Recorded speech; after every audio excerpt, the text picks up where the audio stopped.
मैं इस पार्टी को छोड़कर दूसरी पार्टी में चला जाऊंगा तो मुझे ऊंचा पद मिल जाएगा, मैं विधायक से सांसद बन जाऊंगा और भारत सरकार में मंत्री बन जाऊंगा। तो वैसे लोग मैं बता देना चाहता हूं, इसी प्रकार जो नेता दल छोड़ के दूसरे दल में जाता है, दल बदल कानून उस पर जब लागू होता है तो उसकी तुरंत सदस्यता समाप्त होनी चाहिए और उसको अविलंब उसको विधायक या सांसद से हटा देना चाहिए। मतलब राजनीति में तो कहा जाता है सब कुछ जायज़ है। जिस तरह से आप आरोप पर प्रत्यारोप लगा रहे हैं, आप भी तो कई बार दल बदल चुके हैं। जदयू से मोहनिया विधानसभा से आप चुनाव लड़े थे, फिर 2020 का विधानसभा चुनाव चिराग पासवान की पार्टी से चेनारी विधानसभा से लड़े थे। तो मैं कार्यकर्ता के रूप में जाना जाता था और मैं जनप्रतिनिधि नहीं बना। मैं चुनाव जरूर लड़ा, लेकिन गठबंधन के लोगों ने मुझे हराने का काम किया। आपकी नज़र में ऐसा कोई बिहार में नेता है जो कभी कोई किसी के सामने टूटा नहीं, झुका नहीं, किसी के सामने डर डंके के चोट पे लड़ता रहा लेकिन वो झुका नहीं?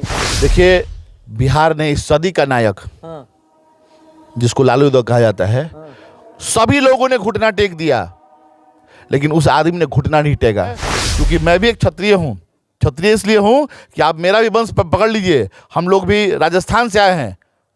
राजस्थान से आए हैं तो हम लोग का लड़ना धर्म है और अपने लोगों का सेवा करना, अपने लोगों का रक्षा करना हमारा धर्म है और उसके लिए मैं लड़ने के लिए तैयार हूँ। मुझे मैदान चाहिए और मैं लड़ने के लिए तैयार हूँ। नमस्कार, मैं हूं सोनू और आप देख रहे हैं मीडिया दर्शन अखबार का यूट्यूब चैनल। मैं आपको बता दूं कि जब से महागठबंधन के सरकार को छोड़कर नीतीश कुमार एनडीए के साथ अपनी सरकार बनाया है, तब से बिहार में लगातार सियासत जारी है और लगातार जिस तरह से खेला होने की बात तेजस्वी यादव कहा करते थे, लगातार तेजस्वी यादव के साथ ही खेला हो रहा है और लगातार महागठबंधन में टूट हो रही है। और 3 विधायक फ्लोर टेस्ट में बहुमत साबित करना था, जिसके बाद 3 विधायक ने महागठबंधन छोड़कर एनडीए के हिस्सा बन गए और फिर जो 3 विधायक हैं, जो 2 विधायक हैं सासाराम लोकसभा के अंतर्गत आते हैं, मुरारी प्रसाद गौतम जो चेनारी विधानसभा के विधायक हैं और मोहनिया विधानसभा से जो संगीता हैं, वो सासाराम लोकसभा के अंतर ही ये दोनों विधायक आते हैं। और मेरे साथ बात करने के लिए चिराग पासवान के काफ़ी करीबी नेता हैं और जो चेनारी विधानसभा से प्रत्याशी भी रह चुके हैं। क्या कहिएगा, लगातार जिस तरह से महागठबंधन में टूट हो रही है, आखिर वजह क्या है कि नेता आखिर महागठबंधन खेमा छोड़कर एनडीए के खेमा में आ रहे हैं? देखिए सोनू जी, मैं आपको बताऊं कि बहुत लोगों को लगता है कि त्वरित लाभ मिलना चाहिए और मैं इस पार्टी को छोड़कर दूसरी पार्टी में चला जाऊंगा तो मुझे ऊंचा पद मिल जाएगा, मैं विधायक से सांसद बन जाऊंगा और भारत सरकार में मंत्री बन जाऊंगा। तो वैसे लोग मैं बता देना चाहता हूं कि आज जनता जो है, आप जिस दल से चुनाव लड़ते हैं, जनता अपना खून पसीना जला के और उनको वोट करती है, उनके लिए वोट मांगती है, उनके लड़ाई लड़ती है और लड़ने के बाद वह प्रतिनिधि दल बदल के अपने फायदे के लिए, निजी फायदे के लिए किसी दूसरे दल में चले जाते हैं। तो यह लोकतंत्र में यह नहीं होना चाहिए। अगर जो कर रहा है, जैसे दल बदल कानून बना है, जैसे आप देख लें कि कोर्ट में किसी के खिलाफ कोई भी नियम कानून बनता है और उस पर अगर सज़ा सुनाई जाती है कोर्ट के द्वारा और उसको दोषी करार दिया जाता है कि इस अपराधी को यह सज़ा इतने दिन के लिए सुनाई जाती है, या फिर आजीवन कारावास हो, या फिर फांसी की सज़ा हो, या फिर माने जो भी सज़ा सुनाई जाती हो, तो त्वरित कार्रवाई होती है। तो जिस प्रकार वह कानून बना है, तो दल बदल कानून जो बना है उसके उस पर भी लागू होना चाहिए। आए दिन नेता जो है दल छोड़ दूसरे चले जाते हैं और जो पक्ष की सरकार होती है उनको बचाने के लिए लग जाती है और वह चुनाव साल 2 साल बाद होता है, साल 6 महीना बाद होता है। क्यों होता है भाई? यह चुनाव त्वरित होनी चाहिए। जिस प्रकार कोर्ट सज़ा सुनाती है और तुरंत उस पर कार्रवाई होती है और उस अपराधी को सज़ा सुनाई दी जाती है और वो सज़ा भोगी हो जाता है, उसी प्रकार जो नेता दल छोड़ के दूसरे दल में जाता है, दल बदल कानून उस पर जब लागू होता है तो उसकी तुरंत सदस्यता समाप्त होनी चाहिए और उसको अविलंब उसको विधायक या सांसद से हटा देना चाहिए। मतलब आपके कहने का मकसद है साफ तौर पे, जिस तरह से दल बदल कर इन लोग आए हैं, इन लोगों पर कानूनी कार्रवाई होनी चाहिए? एकदम निश्चित कार्रवाई होनी चाहिए। क्यों नहीं होनी चाहिए? मैं कहता हूं कि आप जो जनता दल देख के अपना प्रतिनिधि चुनती है और वह प्रतिनिधि जीतने के बाद वो दूसरा रास्ता देखता है, तो वह कितना बड़ा हाथ पहुंचाता है उस कार्यकर्ता पर, उस वोटरों पर, उस समर्थकों पर, उन पर क्या बीतती होगी उस पर तो उसका कोई मतलब नहीं है। क्योंकि उसको चाहिए लाभ, त्वरित लाभ के लिए वह दल छोड़कर दूसरे दल चला जाता है। और वैसे लोग जो जनप्रतिनिधि बन जाते हैं, जिस वोट पे जनप्रतिनिधि बनते हैं और बनने के बाद किसी दूसरा दल ज्वाइन करते हैं, उसकी सदस्यता तो त्वरित समाप्त होनी चाहिए, जल्द से जल्द समाप्त होनी चाहिए। ये मैं मांग करता हूं।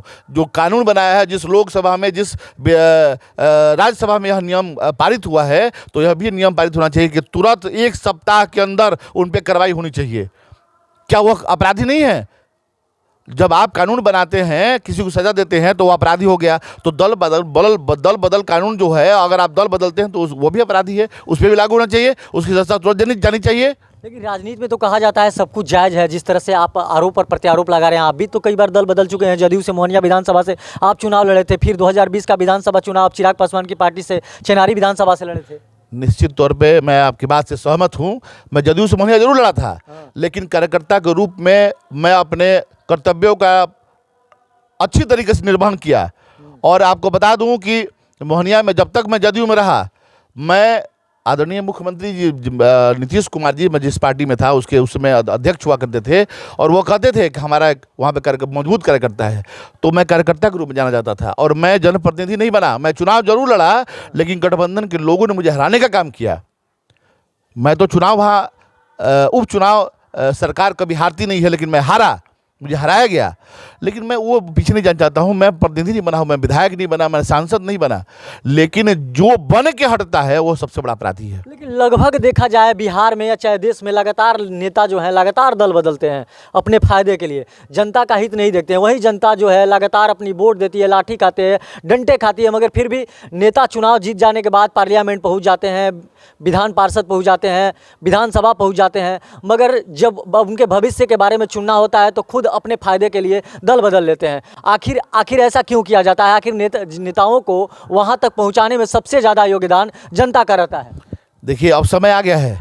जनता जब तक जागेगी नहीं, तब तक ऐसा ही होता रहेगा। जनता को अपना प्रतिनिधि चुनना पड़ेगा, न कि दल। और जब तक यह नहीं होगा, तब तक आए दिन यह प्रत्याशी इधर से उधर करते रहेंगे, और अपने लाभ के लिए यहाँ से जम करके वहाँ, वहाँ से जम करके वहाँ चले जाएंगे, लाभ के लिए। और मैं कहता हूं कि मैं फिर कह रहा हूं आपसे कि उससे बड़ा दोषी कोई नहीं है जो मतदाता के वोट से जीत के, कार्यकर्ता के वोट के जीत के, समर्थकों के वोट से जीत के जनप्रतिनिधि बनता है, विधायक और सांसद बनता है, और शपथ लेता है। शपथ के बाद वह दल बदलता है। मुख्यमंत्री जी बोले थे विधानसभा में कि मर जाऊंगा, मिट जाऊंगा, मिट्टी में मिल जाऊंगा, उसमें भाजपा में नहीं जाऊंगा। तो वैसे लोगों पर भी कार्रवाई होनी चाहिए, नेता पर भी कार्रवाई होनी चाहिए। विधायक सांसद तो है ही, लेकिन जो इसका मुखिया है, जो पार्टी का अध्यक्ष है, उस पर भी कार्रवाई होना चाहिए कि आज यहाँ कल वहाँ। नीचे वाले कार्यकर्ता लाठी डंडा खाते हैं, जिंदाबाद मुर्दाबाद करते हैं, गर्मी जाड़ा बरसात में खड़ा रहते हैं आपके लिए, और आप 2 मिनट में उसका इमोशन बदल देते हैं, उसकी भावनाओं के साथ खिलवाड़ करते हैं। उस कार्यकर्ता पर क्या बीतती होगी? हम लोग गर्मी में, ठंडा में, हमारे नेता आ रहे हैं, झंडा लगाना है, बैनर लगाना है, गेट बनाना है, हम लोग खड़ा है गर्मी जाड़ा बरसात में, और चुनाव आए तो फलानवा लड़ गया, दूसरे पार्टी का लड़ गया। क्या तमाशा है भाई? कार्यकर्ताओं का सम्मान होना चाहिए, वोटरों का सम्मान होना चाहिए, तभी जो है नेता जीतने के बाद वह जनता के दर्द को समझेगा। अन्यथा जब तक जनता जो है वह वोट अपने प्रतिनिधि को छोड़ के और दल को देखेगी, तो उसका रहनुमा कोई नहीं होगा, और वह जीतने के बाद कहेगा कि आपने मुझे वोट नहीं दिया, आपने दल को वोट दिया था, इसलिए मैं चला गया। आपकी नज़र में ऐसा कोई बिहार में नेता है जो कभी कोई किसी के सामने टूटा नहीं, झुका नहीं, किसी के सामने डंके के चोट पे लड़ता रहा लेकिन वो झुका नहीं? देखिए, बिहार ने इस सदी का नायक, जिसको लालू यादव कहा जाता है, सभी लोगों ने घुटना टेक दिया, लेकिन उस आदमी ने घुटना नहीं टेका। अभी कुछ दिन पहले विजेंद्र यादव जी विधानसभा में बोल रहे थे तेजस्वी जी को कि नीतीश जी के कर्म से डिप्टी मुख्यमंत्री बन गए। और मैं दावा करता हूं विजेंद्र यादव थोड़ा इंग्लिश में बोल के दिखा दे। अरे वो नौवा फेल है, जितना बढ़िया इंग्लिश बोल लेगा। विजेंद्र यादव पढ़ नहीं सकते हैं, बोलने की तो बात दूर है।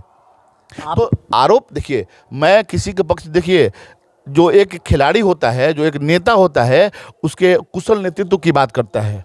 एक खिलाड़ी जो है वो किसी टीम की नहीं बात करता है, खिलाड़ी की बात करता है। मैं उसी प्रकार एक नेता की बात कर रहा हूं। तो वही नेता है लालू यादव, झुका नहीं तो अगर चाहते लालू यादव तो आज उनका बेटा सीएम रहता। आपकी भाषा जो है बदल गई है, आप लग रहा है कि बागी हो गए हैं। जिस तरह से चिराग पासवान के यहाँ पर नेता हैं, काफ़ी करीबी माने जाते हैं, और एनडीए में जिस तरह से 3 विधायक को आना आपको खुशी मनाना चाहिए, लेकिन आप बागी हुए हैं। क्या इशारा साफ तौर पर है कि आप भी पलटी मारिएगा क्या, राजद तरफ जाइएगा क्या? देखिए, आपको बता दें कि आपने चिराग जी की बात कही, मैं चिराग जी का एक सिपाही हूँ, और चिराग जी को भी अख्तियार करना पड़ेगा रास्ता। अगर नहीं करेंगे तो वो भी जैसे 2020 के चुनाव में छला गया, उनको बजरंगबली बना के उनको दौड़ाया गया, और नीतीश कुमार को नीचा दिखाने का काम किया उन्होंने। और अब समय आ रहा है, मैं कह रहा हूँ कि चिराग जी को लॉलीपॉप दिखा दिखा के मंत्री बना देंगे, इतना सीट दे देंगे। अभी देखिएगा, लोकसभा चुनाव आ रहा है ना, वो 6 सीट हम लोग मांग रहे हैं, दे देगी एनडीए 6 सीट? नहीं देगी। चिराग जी को रास्ता अख्तियार करना पड़ेगा। अगर उनको आगे जाना है और अपने लोगों के भावना के साथ रहना है तो चिराग जी को रास्ता इख्तियार करना पड़ेगा। मैं एक बात और बताना चाहता हूँ कि यह बजरंगबली बने हुए हैं और आदरणीय रामविलास पासवान जी देश में अंबेडकर साहब के बाद, बाबा साहब अंबेडकर के बाद अगर दलितों का कोई मसीहा हुआ उसका नाम था रामविलास पासवान। लगभग 20-21 साल से जिस निवास स्थान पर रहते थे उनकी मूर्ति लगाई गई थी, वो भगवान रूपी मूर्ति का तोड़ने का काम किया तो लोगों ने। अब तक चिराग जी को नहीं समझ में आ रहा है और आगे भी उनके साथ बुरा होगा। नहीं तो उनको रास्ता इख्तियार करना पड़ेगा, तभी उनका सम्मान बचेगा, उनके वोटरों का सम्मान बचेगा, उनके कार्यकर्ताओं का सम्मान बचेगा। सेटिंग हो गया है आपका लगभग राजद में? देखिए, सेटिंग की बात मैं नहीं कह रहा हूँ। राजद राजनीति करना है तो कहीं ना कहीं हमको लड़ना है। हम लड़ाकू, हम पहलवान है भाई। लंगोटा कान्ही बले के चलते हैं, ठीक ना? तो हमको अखाड़ा चाहिए और अखाड़ा जो मिलेगा तो मैं लड़ूंगा। और ये मन बनाने की बात नहीं है, हम लोग लड़ने के लिए तैयार हैं। तो हमको मैदान चाहिए और मैदान, मैं पहलवान की बात ये नहीं कर रहा हूँ, मैं जनता का सेवक हूँ। एक जनप्रतिनिधि को जनता की सेवा करने के लिए अपना पूरा समय देना चाहिए। वो चाहे किसी रूप में वो जीते ना जीते, बने ना बने, जनता का सेवक बनना चाहिए। तो मैं सेवक हूँ और सेवक को सेवा करने के लिए सदन में जाना पड़ेगा, क्योंकि सदन में जाने के बाद बहुत सारी अपने कार्यकर्ताओं को अपने क्षेत्र के विकास के लिए बहुत सारे योजनाएँ उपलब्ध करा दी जाती है। तो उसके लिए प्रतिनिधि बनना जरूरी है और उसके लिए मैदान भी जरूरी है। तो मैदान पहलवान मैं इसलिए कहा कि लंगोटा इसलिए घूम रहा हूँ क्योंकि मैं कार्यकर्ता हूँ, एक सच्चा सेवक हूँ जनता का, और जनता जो कहेगी उस पर मैं खरा उतरूँगा और जनता अपना प्रतिनिधि चुने, जिस दल का चुने वह मालिक है। वह मालिक है जिसको भी नेता चुन सकती है। और सेटिंग की बात मत कहिए। हम बोले ना कि मैदान मिल जाए लड़ना, हम लड़ाकू हैं, लड़ने वाले हैं। लड़ना मेरा धर्म है, क्योंकि मैं भी एक क्षत्रिय हूँ। क्षत्रिय इसलिए हूँ कि आप मेरा भी वंश पकड़ लीजिए। हम लोग भी राजस्थान से आए हैं, तो हम लोग का लड़ना धर्म है और अपने लोगों का सेवा करना, अपने लोगों का रक्षा करना हमारा धर्म है। और उसके लिए मैं लड़ने के लिए तैयार हूँ। मुझे मैदान चाहिए और मैं लड़ने के लिए तैयार हूँ।